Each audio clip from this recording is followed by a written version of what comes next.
Querido amigo, hoje iniciamos os nossos estudos no livro do profeta Oséias. E o nosso alvo nesse programa é conhecer e entender o contexto histórico dessa profecia para podermos entender bem a sua mensagem e aplicá-la em nossas vidas, adequando-as ainda mais à vontade do Senhor. Para isso, vamos estudar os aspectos introdutórios desse livro. É para esse estudo que eu te convido. Vamos conhecer um pouquinho mais sobre Oséias, sua vida, sua época e o seu ministério. Ao iniciarmos as nossas considerações sobre a profecia de Oséias, devemos esclarecer alguns detalhes sobre esses profetas que popularmente são denominados profetas menores. Já estudamos os profetas maiores, Isaías, Jeremias, Ezequiel e Daniel. E ao estudarmos esses livros, dissemos que essa denominação, profetas maiores, significava apenas que eles tinham tido ministérios mais longos e que, portanto, tinham registrado mais conteúdo do que Deus tinha comunicado ao seu povo através dos outros profetas. Então, em relação aos profetas menores, temos que esclarecer que as escrituras hebraicas, logicamente, o Antigo Testamento, que para nós é Antigo Testamento, mas para o judeu são as escrituras hebraicas, de onde vêm as versões da nossa Bíblia, tratam os profetas menores. Então, no livro dos judeus, os profetas menores aparecem como um único livro, chamado Livro dos 12 Profetas. O volume em hebraico traz os profetas na mesma ordem que a nossa, na mesma ordem que está aí na sua Bíblia. Os 12 livros dos profetas menores cobrem um período de aproximadamente 400 anos, começando por volta de 840 a.C., quase 120 anos antes da queda de Israel, Reino do Norte, para a Síria, em 722, e esse grupo de profetas, vai até 420 a.C., no encerramento do Antigo Testamento, quase 120 anos depois do retorno do remanescente de Judá para a Palestina, depois do cativeiro babilônico. Os 5 profetas maiores também estão incluídos nesse período. No mesmo período em que os profetas menores também atuaram. Mas eles se destacam apenas pelo volume das suas profecias, enquanto eles, isso é, Isaías, Jeremias, Ezequiel e Daniel, escreveram mais, tiveram ministérios mais longos. Esses 12 profetas menores escreveram menos porque os seus ministérios foram menores. Mas eles são dessa mesma época, nesse mesmo período de 400 anos. Os profetas menores vão de Oséias, que é o alvo do nosso estudo a partir de hoje, até o profeta Malaquias. Mas eles não seguem uma ordem cronológica. Parte dos profetas menores seguem mais um esboço temático do que uma ordem cronológica. Eles parecem ter sido organizados tematicamente, não respeitando muito as datas. E isso já é algo que nós percebemos já na Bíblia hebraica, que é só o nosso Antigo Testamento.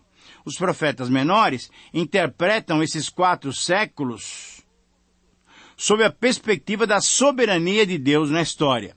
A questão central era se o Senhor ainda amava a Israel ou não, e se ele tinha um propósito para a nação após todos os períodos terríveis que haviam passado.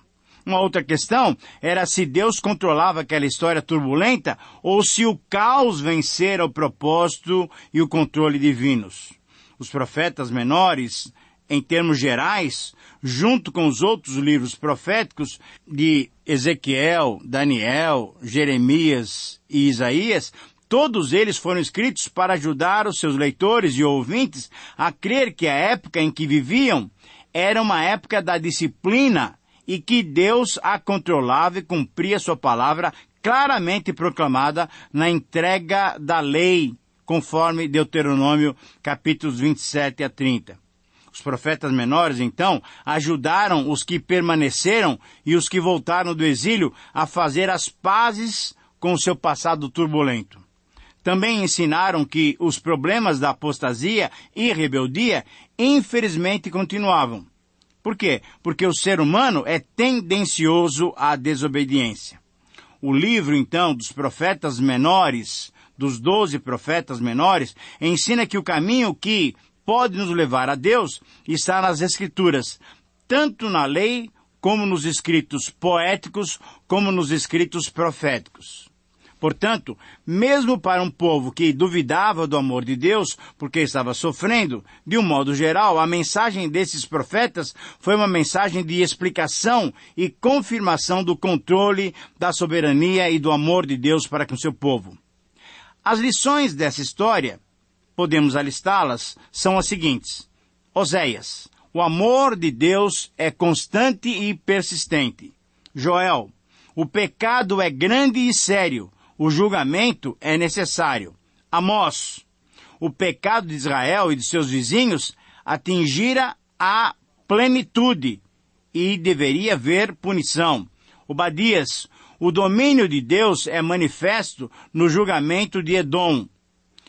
Jonas: Deus se importava também com outras nações, por exemplo, com a Assíria, com Nínive. Miqueias: a casa de Deus seria elevada acima de todos os montes. Naum: a ira de Deus revelou-se na destruição de Nínive. Abacuque: as provações da fé em crise por causa da Babilônia deveriam ser suportadas com paciência. Sofonias: o tema acerca do dia do Senhor é retomado. Ageu: a construção do templo mostrou que estava próximo o tempo do cumprimento dos bons propósitos de Deus para Jerusalém. Zacarias: a história de Israel no pré-exílio é resumida da perspectiva do judaísmo do pós-exílio.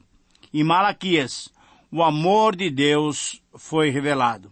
Enfim, se você entendeu, são 12 temas importantíssimos que nós vamos começar a estudar a partir de agora até o profeta Malaquias, logicamente, dentro do nosso programa, intercalando com os últimos livros também do Novo Testamento.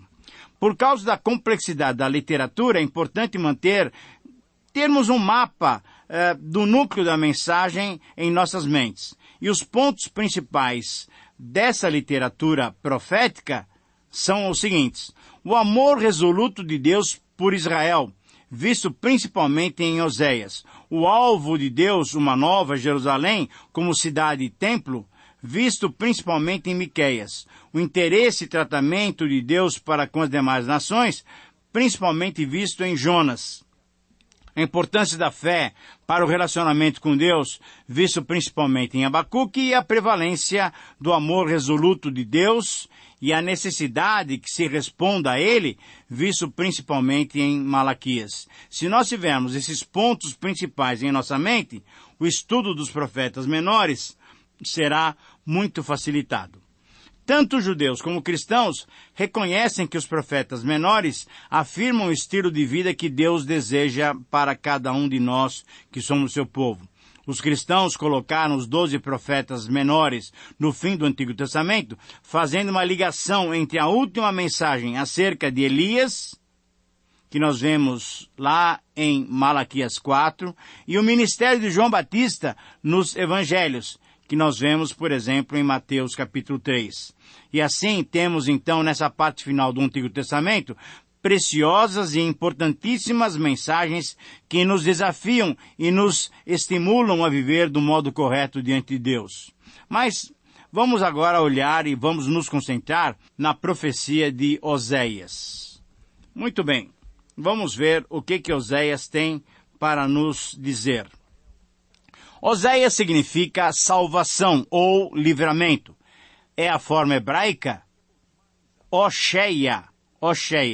E, na verdade, esse nome era um nome bem comum em Israel, inclusive o nome do último rei de Israel também foi Oséias, exatamente na mesma época do profeta Oséias. O nome do profeta aparece no capítulo 1, versículo 1 e também no capítulo 1, versículo 2, 4 e 6. O que podemos saber sobre esse homem Oséias? Nada se sabe acerca da infância da vida de Oséias. Sabemos sim que ele viveu no 8º século a.C., mas mesmo não se conhecendo muito sobre esse profeta, sabemos que ele era filho de Beeri, conforme a sua própria informação, em 1:1, e que ele profetizou para o reino do norte, Israel, como Isaías, seu contemporâneo, profetizou para o reino do sul, Judá.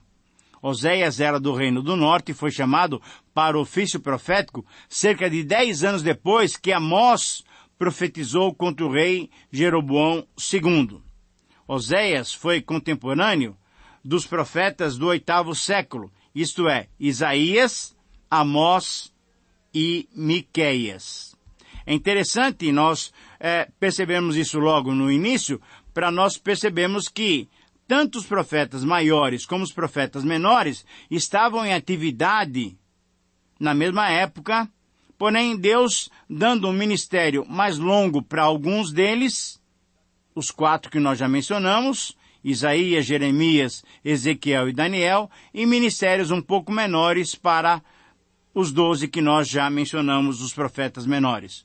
Oséias deixou registrada a sua experiência pessoal, pois profecia não consiste somente em suas proclamações, mas fundamentalmente nas suas experiências de vida. A profecia de Oséias é muito clara nesse sentido. Sobre Oséias, então, sabemos que a sua família foi usada pelo Senhor como um sinal para a nação.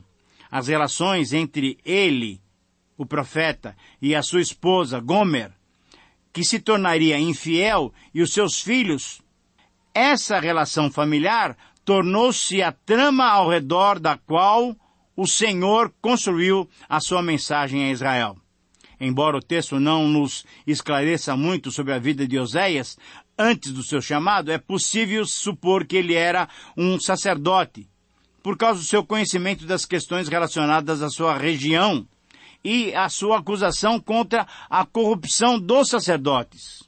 O profeta apresentava um vasto conhecimento das tensões políticas do seu tempo, como dos principais eventos do passado de Israel. Como Isaías, ele era sensível às correntes políticas e analisava suas implicações com muita sagacidade. As suas capacidades literárias, suas figuras de linguagem, são indícios de que ele provavelmente pertencia a uma classe superior, provavelmente então uma classe sacerdotal. Agora, algumas considerações sobre o livro das profecias de Oséias. O livro foi escolhido como o primeiro dos profetas menores. Oséias é um dos mais antigos profetas e escritores do Antigo Testamento, constituindo então a mais longa obra profética anterior ao exílio. Nesse livro, o Senhor apresenta sua palavra através de mensagens e de ações do próprio Oséias e sua família. Seu livro se concentra em torno do seu trágico casamento e, a partir desse evento, as palavras e o testemunho de Oséias expressam a relação de Deus com seu povo. Qual foi a data dessas profecias? O livro foi escrito durante o reinado de Ezequias, em Judá, entre 740 e 715 a.C., isto é, no período da queda do Reino do Norte, que foi tomado pela Síria em 722 a.C., e o seu ministério ocorreu nos últimos 40 anos antes do cativeiro para a Síria. Isto é, ele profetizou de 755 a 715 a.C.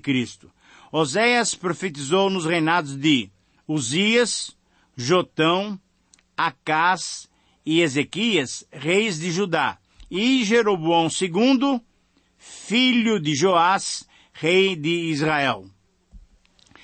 Os destinatários, para quem ele escreveu essa profecia, embora citasse os nomes de alguns reis de Judá, com o objetivo de localizar a época das suas profecias, Oséias dirigiu-a principalmente e praticamente exclusivamente ao Reino do Norte, isto é, Israel.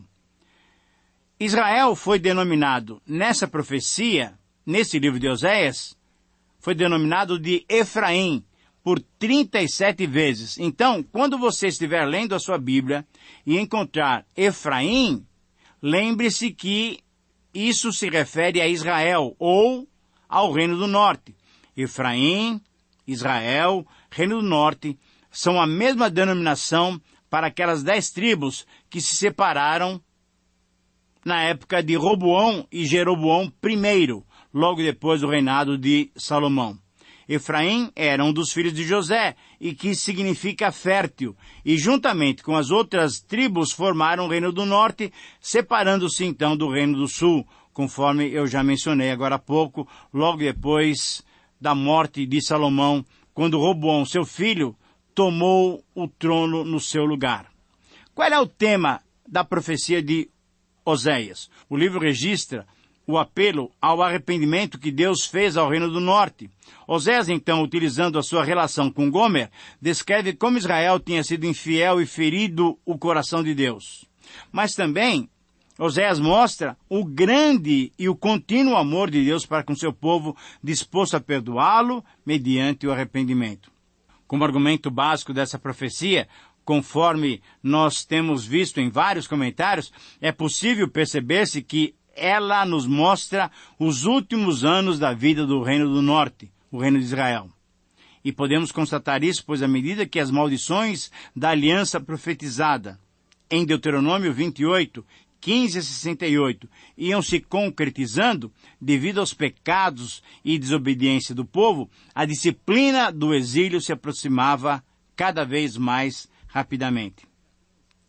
Desde que a sua profecia está baseada nas palavras finais de Moisés em Deuteronômio, Oséias menciona tanto os julgamentos como a intensidade do amor de Deus para com seu povo. O livro, então, pode ser visto sob 5 ciclos de julgamento e amor de Deus para com o povo. O julgamento e o amor salvífico nós percebemos no capítulo 1, no capítulo 2, depois no capítulo 4, enfim, vamos vendo vários ciclos de julgamento e, ao mesmo tempo, várias declarações do amor salvífico de Deus para com o seu povo. O contexto histórico de Oséias é muito interessante e merece toda a atenção nossa. O ministério de Oséias, que se inicia no reinado de Jeroboão II de Israel, foi um tempo de prosperidade e paz. O território de Israel, sob esse rei Jeroboão II, junto com o território de Judá, sob Azarias ou Uzias, alcançaram as antigas fronteiras do império de Davi e Salomão. O reinado de Jeroboão II criou muitos programas de construção, tanto em Samaria como no resto do país. A arqueologia mostra que havia pela primeira vez uma acentuada diferença também entre as classes dos ricos e a dos pobres em Israel. Tanto Amós como Oséias profetizaram contra a maldade e a injustiça social. A prosperidade produziu os abusos sociais e o sincretismo espiritual. Era um tipo de prosperidade que não se podia aceitar. A profecia de Oséias divide-se naturalmente em 2 partes. A primeira parte, do capítulo 1 até o capítulo 3, tem um caráter pessoal. Isso é, mostra o envolvimento da família de Oséias na profecia. Mas depois, no capítulo 4 até o 14, adquire um caráter nacional. E aqui, então, nós vemos o valor espiritual da palavra de Deus para as nossas vidas. Deus ama o seu povo fiel, é parte importante da estrutura do texto. A controvérsia de Deus com seu povo, o amor leal de Deus para com seu povo. O valor teológico de Oséias é muito importante. Muitas vezes o povo de Deus no passado e do presente falhou e tem falhado na demonstração de um amor sincero para com Deus. Mas Deus continua disposto a perdoar e a restaurar aqueles que se voltam para Ele arrependidos. Essa mensagem é muito atual e muito útil para os nossos dias. Agora, para terminarmos, qual é a razão para estudarmos esse livro? A profecia de Oséias é uma história bastante atual. Poderíamos ver nesse relato uma lição para as nossas vidas. Quando nos detemos em estudar todo o seu conteúdo, percebemos que esse livro revela a história de um amor mais intenso, o amor de Deus para com seu povo. E essa é uma segurança que precisamos ter hoje. Deus nos ama, apesar de toda essa situação que vivemos, muitas vezes muito difíceis, mas Deus nos ama. Creia nisso. Creia nisso. E o meu convite, então, para você é que você me acompanhe por mais 14 programas estudando sobre esse período tão importante do povo de Deus e sobre esse precioso amor divino que sempre nos alcança. Que o Senhor te abençoe. Te espero no próximo programa. Um abraço e até lá.